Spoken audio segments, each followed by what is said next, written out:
What's going on, everybody? RJ Ochoa here from SB Nation's bloggingtheboys.com. Hope all is well wherever you are. Hope you're happy, safe, healthy, and that this Monday has been treating you kindly. It has been 1 week since we last saw the Dallas Cowboys play, and it is now 1 week until we will see them play again as they were on their bye in week 10. Week 10 hasn't come to a full and total close as I'm putting this together because obviously Monday Night Football has yet to occur. The Philadelphia Eagles and Green Bay Packers will be playing, kind of a lose-lose or win-win proposition for us. If the Packers lose, it helps the Cowboys draft capital, but that would mean that the Eagles win. And if the Eagles lose, that would mean that the Packers win and the draft capital gets worse from a Cowboys standpoint. So you can hate watch, you can love watch, you can do whatever you want. I think at the very least, we're in for a good football game. We're going to be talking about the Cowboys from a playoff standpoint here today. I know that that is going to elicit a lot of jokes and a lot of what are you doing? What are you talking about? Our goal here is to always talk about the Dallas Cowboys and things that are relevant to them. And right now, they are technically still alive relative to the playoffs. I understand that you may think that that is not going to happen. Again, we're just looking at things from a not practical, but a real sense, just what is possible, what is doable, et cetera, et cetera. I do want to say, though, that this is the first full video I'm dropping on the channel since the tragic passing of Marshon Neland. Did have a short that went out here on the channel and on my social feeds. I just still have no words to honestly say or offer. It is a tragic, a horrible, just a devastating thing that happened. And Marshon Neland's family and friends and girlfriend and loved ones have been in mine and my family's thoughts and prayers.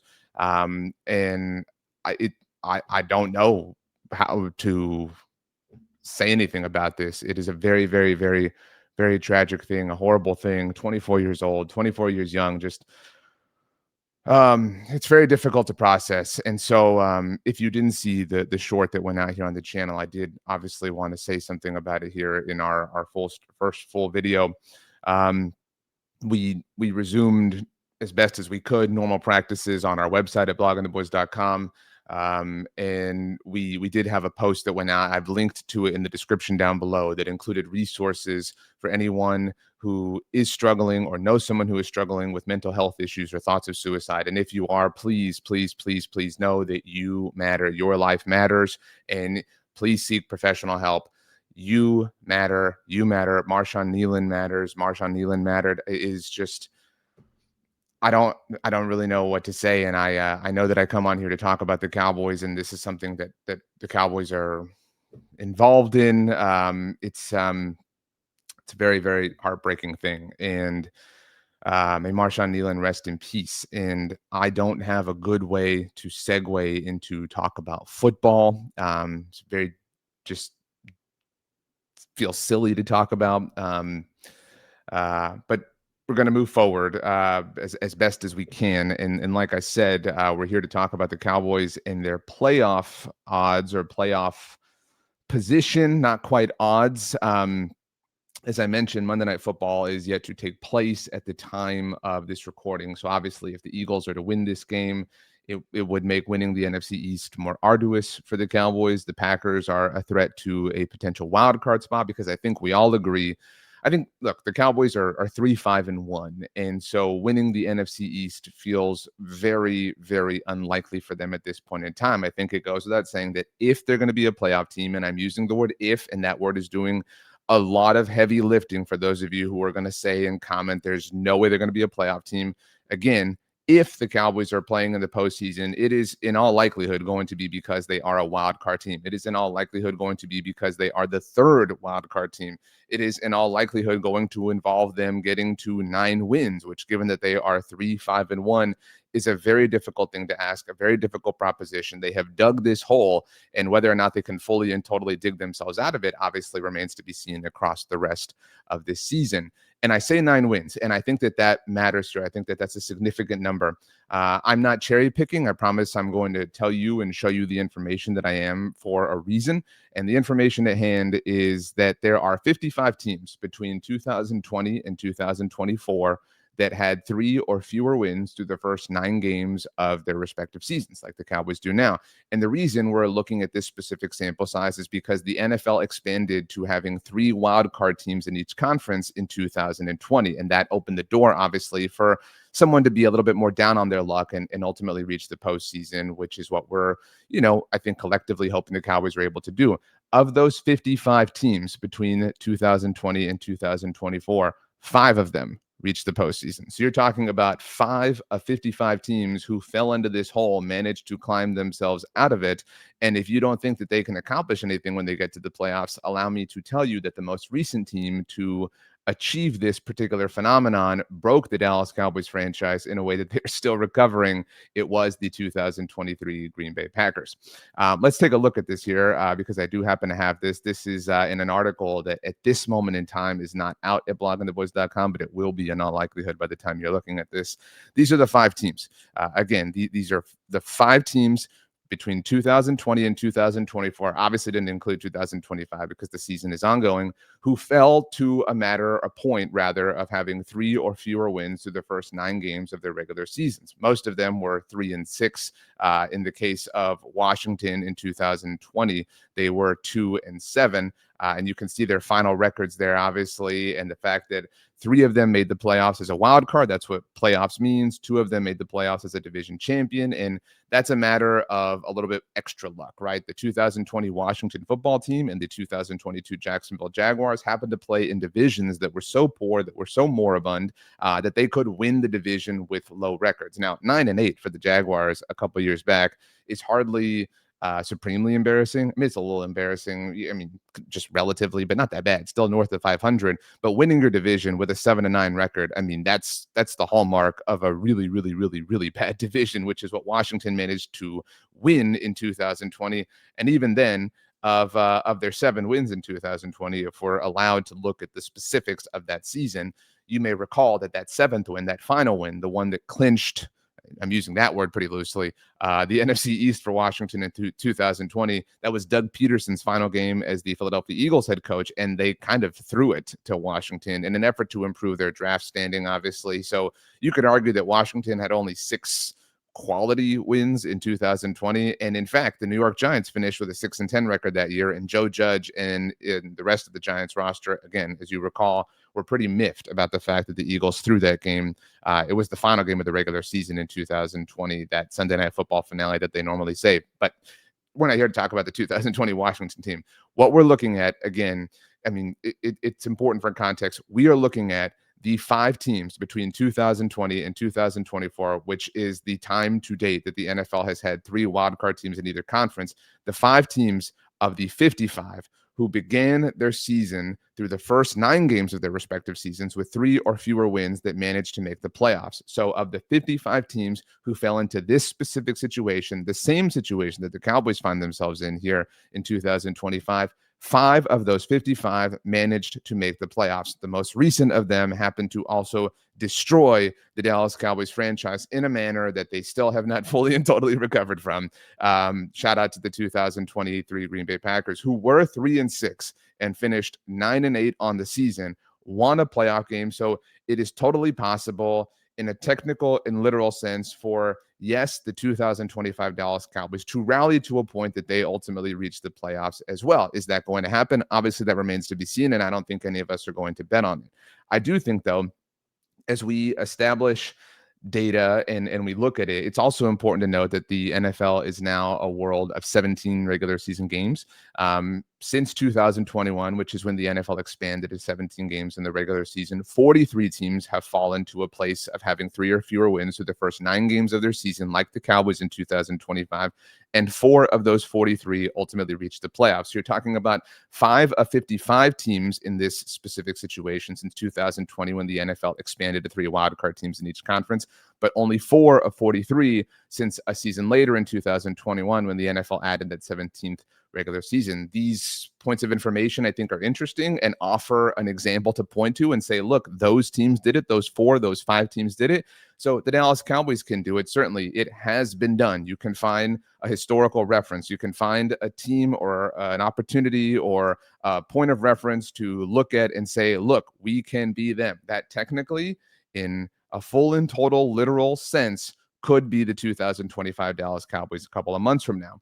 As we look at what the Cowboys may need to be a playoff team, if we are willing to believe that they could be like the teams who have fallen into the same hole that they're in the past and climbed out of it to a point where they reach the playoffs, there's one fairly common denominator between them outside of the 2020 Washington football team. That team was 7-9, won a really bad NFC East, and because they won it, they were a playoff team. But for the most part, every other team that managed to make the playoffs after having 3 or fewer wins through the first 9 games of their season, on the subject of that number 9, they ultimately reached 9 wins. The Cowboys, in all likelihood, are going to have to reach 9 wins on the season. The fact that they have a tie makes that a little bit wonky depending on the way the cards fall.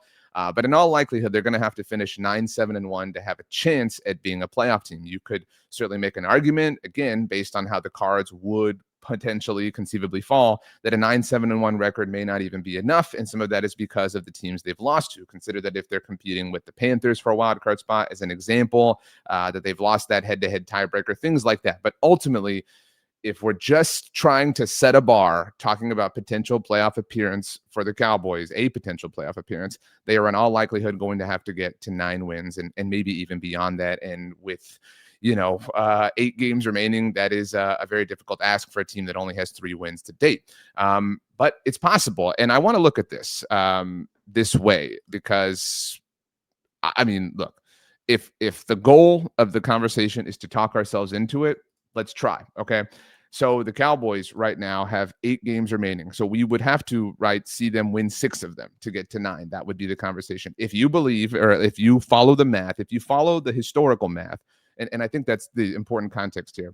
If you follow the historical math that, is only 5 years old at this point, 4 or 5, depending on how you look at it. But the Cowboys, in all likelihood, have to reach 9 wins to have a chance to be a playoff team here in 2025, given their current situation. So, okay, where are those 9 wins coming from? I'm about to do a lot of reaching. So I'm admitting that to you right now because this team has 3 wins at this moment in time. To get to 9, let's give them the Raiders game. Let's give them the Washington game. Let's give them the Giants game, which is now coming against a Brian Dable-less group. So they're now at 6. We got to find 3 more. I think at season's beginning, we all probably said to ourselves that they were going to split the series with Philadelphia. They lost the first one. So we're doing some reaching here. Again, that's number 4. We got to find 2 more. I think it's not out of the realm of possibility that they split the Minnesota and Chargers game. So that's a 5th, right? I mean, that's kind of what we're doing. So I think we're doing a lot of reaching here. I'm really reaching. I'm Mr. Fantastic right here. They're probably then, if you follow this level of reaching logic or hypothesizing here, they're going to then have to split Kansas City and Detroit or win both Minnesota and the Chargers games, right? Like the room for error, the margin for error is extraordinarily small. And that's a situation that they put themselves in. They dug this hole relative to the 2025 season. That's the conversation that we're having here. But that it's going to have to be a season where they have 9 wins. If they have 8, if they finish perfectly 500, 8-1, based on the history between 2020 and 2024, when you're talking about 3 wildcard teams in either conference and the 17-game regular season that began in 2021, that's probably not going to be enough. They're probably going to have to get to 9. I can pretty confidently get 3 of these remaining 8, and that would mean they have to mine out 3 more, and that's going to be the challenge. That's what this ultimately comes down to across the rest of 2025, is finding 6 wins in 8 remaining games for the Dallas Cowboys. I don't think any of us really think that it can be done, but more impossible things have certainly happened. I mentioned the Brian Dable-less New York Giants. Just to kind of tie a bow on things, and BLG and I will talk about this on the NFC's mixtape, which is airing on Wednesday, this and next week, just like last week. The Monday night games kind of complicate stuff for us, as we've mentioned to you all before. The New York Giants fired Brian Dable on Monday after their loss to the Chicago Bears. Brian Dable took over as the Giants head coach in 2022.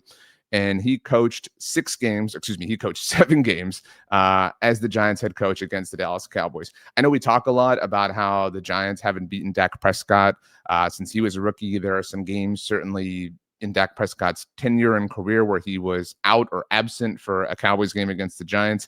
And some of those games were against Brian Dable's group. You should know that Brian Dable coached 7 games against the Dallas Cowboys as the New York Giants head coach. And he, shout out to Monica Geller, who once wore a New York Giants sweater in the one with the football, he lost each and every single one of them. Brian Daboll lost all 7 games as the New York Giants head coach that he coached against the Dallas Cowboys. So thank you for your service, Brian Daboll. You will be missed by Dallas Cowboys fans everywhere. That about does it for this conversation here today on Monday. A couple of quick housekeeping notes. There is a new book out called A Big Mess in Texas. It's written by David Fleming, who I interviewed, and that interview will be dropping on Tuesday here on the channel. There will be a link in the description to that on how to purchase the book. I think if you watch our conversation, you will be excited to get a copy. I'm also going to give away 2 copies on my Twitter account. The link to that is down in the description below as well, and will be in that YouTube video also. We've got 2 more interviews that I'm scheduled to do on Tuesday that will be dropping throughout the week as we move along. I don't want to say who they are. I'm very excited about them both, but one in particular, and you'll know when the week is over. So make sure to subscribe to the channel so you get notified when those videos drop. We'll have a new NFC's mixtape, obviously. Lots of stuff happening. It's a very busy time of year, especially as we get closer and closer to Thanksgiving. You know how things kind of tend to just blur together for the Cowboys, and so yeah, let's knock it all out. Let's have some fun together. Okay, so my name is RJ Ochoa. You can hang out with me on social media. I'm on X, Instagram, and Threads at RJ Ochoa, TikTok, RJ.Ochoa. Email is rj.ochoa@sbnation.com. You can like my Facebook page, follow me on LinkedIn, whatever. The links to all these things, like I said, are down in the description below. Obviously, subscribe here to the Blog on the Boys YouTube channel. It's a very busy week. Lots of stuff coming out. We got daily videos, live shows, all sorts of fun stuff. So appreciate you for hanging out with me. I hope you all have a wonderful rest of your day. I love you all. All of you matter to me greatly. And thank you so much for your time, because it's the greatest gift that you can give someone. Let's go ahead and get out of here. And I hope you have a wonderful rest of your day. And we will see you next time.